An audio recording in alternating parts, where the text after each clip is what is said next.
Hello students, मेरा नाम है श्वेता। स्वागत है आप सभी का मेरे इस यूट्यूब चैनल लखनऊ लर्निंग में। लिसनर्स, आज के इस वीडियो में हम nature and functions of budgeting के बारे में डिस्कशन करेंगे कि क्या क्या कैरेक्टरिस्टिक्स होती हैं, क्या क्या इसके फंक्शंस होते हैं।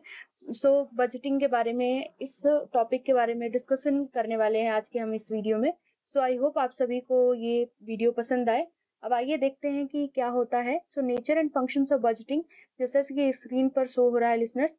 पहला आता है हमारा नेचर ऑफ बजटिंग, यानी सबसे पहला हमारा टॉपिक है नेचर ऑफ बजटिंग, यानी बजटिंग का नेचर कैसा होता है। तो पहली बात कर ले तो पहला आता है फाइनेंशियल प्लानिंग टूल, यानी कि बजटिंग जो है एक स्ट्रक्चर्ड प्रोसेस है जो बेसिकली हमारी मदद करता है ऑर्गेनाइजेशन प्लान में, इनकम और एक्सपेंस में भी।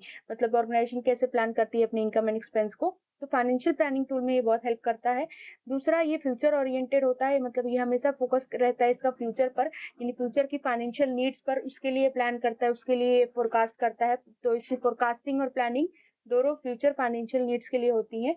तीसरा आता है गोल ड्राइवन, यानी कि इसमें बताया गया है कि ये बेसिकली हेल्प करता है फाइनेंशियल गोल को सेटअप करने में और उस अचीवमेंट को इंश्योर करने में भी।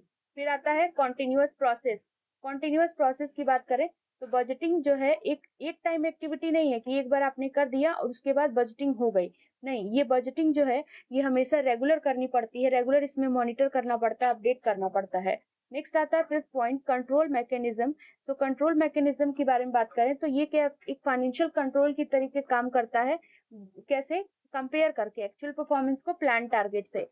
सिक्स्थ पॉइंट आता है फ्लेक्सिबिलिटी। फ्लेक्सिबिलिटी क्या होती है, बजट को रिवाइज करते हैं हम, जो कि बेसिकली बिजनेस कंडीशन अगर मान लीजिए चेंज हो रहा है तो उसके बेस्ड पर जो बजट रिवाइज होती है उसको कहते हैं, यानी कि फ्लेक्सिबल होता है ये, हम जब चाहे तब रिवाइज कर लेते हैं इसको। नेक्स्ट आता है seventh point, decision making aid, यानी कि ये हमें फाइनेंशियल इंसाइट्स प्रोवाइड करता है ताकि हम अच्छा डिसीजन ले सके। लास्ट पॉइंट है लिसनर्स क्वांटिटेटिव एक्सप्रेशन, यानी कि ये रिप्रेजेंट करता है बिजनेस प्लान को न्यूमेरिकल टर्म्स में। अब बात कर लेते हैं हम फंक्शंस ऑफ बजटिंग की कि क्या क्या कार्य होता है बजटिंग का। उसके बाद जो है नेक्स्ट हमारा टॉपिक जो रहेगा वो मैं आपको लास्ट में जरूर बताऊंगी। लिसनर्स, पहला आता है हमारा फंक्शंस ऑफ बजटिंग, यानी बजटिंग का क्या कार्य है। तो पहला है रिसोर्स एलोकेशन। रिसोर्स एलोकेशन यानी कि ये क्या करता है कि कैसे हम फाइनेंशियल और जो फिजिकल रिसोर्सेज हैं उनको बहुत ही अच्छे तरीके से यूटिलाइज कर सकते हैं, ये इंश्योर करता है। दूसरा, कॉस्ट को कंट्रोल करने में हेल्प करता है, यानी कि मॉनिटर करता है और बेसिकली जो अननेसेसरी के जो खर्चे होते हैं उनको कम करने में मदद करता है। परफॉर्मेंस मेजरमेंट में हेल्प करता है, यानी कि ये फाइनेंशियल और ऑपरेशनल परफॉर्मेंस को का मूल्यांकन करता है।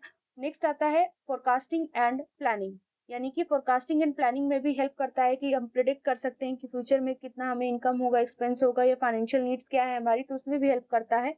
फिफ्थ पॉइंट आता है कोऑर्डिनेशन बिटवीन डिपार्टमेंट। तो ये क्या करता है, डिफरेंट डिपार्टमेंट के बीच में जो बेसिकली ताकि वो कॉमन ऑब्जेक्टिव्स की तरफ ही काम कर पाए, तो ये कोऑर्डिनेट करने के काम भी करता है। सिक्स पॉइंट आता है डिसीजन मेकिंग, यानी कि ये डेटा ड्राइवन इनसाइट्स प्रोवाइड करता है ताकि मैनेजरियल डिसीजन मेकिंग ले सके। नेक्स्ट आता है मोटिवेशन एंड अकाउंटेबिलिटी। ये एम्प्लॉयज को प्रोत्साहित करता है, इंकरेज करता है कि वो क्या करें, बजटरी टारगेट को पूरा करने के लिए काम करें।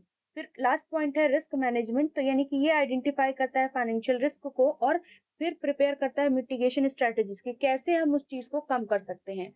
लिसनर्स, आज के लिए बस इतना ही। आई होप आपको ये सारी चीजें क्लियर हो गई होंगी। Thanks for watching.